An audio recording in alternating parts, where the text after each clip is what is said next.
ഏശയ്യാ പ്രവാചകന്റെ പുസ്തകം 40-ാം അധ്യായം 29-ാം വാക്യം. തളർന്നവന് അവിടുന്ന് ബലം നൽകുന്നു, ദുർബലന് ശക്തി പകരുകയും ചെയ്യുന്നു. He gives strength to the weary and increases the power of the week.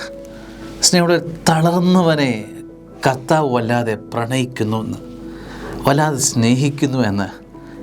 ബലമുള്ളവരും ഐശ്വര്യമുള്ളവരും സമ്പാദ്യമുള്ളവരും നന്മയുള്ളവരെന്ന് നമ്മൾ പറയുന്നവരെ നമുക്കേറെ ഇഷ്ടമാണ്. സ്വർഗം പറയുകയാണ്, മുറിവേറ്റവൻ, തളർന്നവൻ, ദുർബലന് കർത്താവിൻ്റെ മനസ്സിൽ ഇടമുണ്ട് എന്ന്.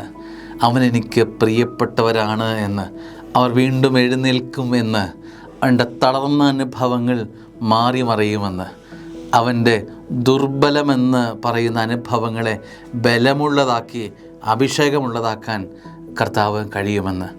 ഒരുപക്ഷെ ജീവിതത്തെ തന്നെ നോക്കി ഞാൻ കൊള്ളാത്തവനാണ്, ഞാൻ ഒന്നിനും കഴിവില്ലാത്തവനാണ്, മറ്റുള്ള എൻ്റെ കൂടെ പഠിച്ചവർ ഏറെ പേരുണ്ട്, അല്ലെങ്കിൽ എന്നെപ്പോലെ ജീവിച്ച എൻ്റെ കൂടപ്പിറപ്പുകളുണ്ട്, അവർക്കൊക്കെ എത്രമാത്രം ഉന്നതിയുണ്ട്, അനുഗ്രഹങ്ങളുണ്ട്. എൻ്റെ ജീവിതം എന്താ ഇങ്ങനെ തളർന്ന അനുഭവമായി എൻ്റെ ജീവിതം അസ്തമിച്ചു പോയി. സ്നേഹമുള്ളവരെ, അസ്തമയം മാറും. നിൻ്റെ ജീവിതത്തിൻ്റെ മേൽ വീണിട്ടുള്ള കാർമേഘം മാറും.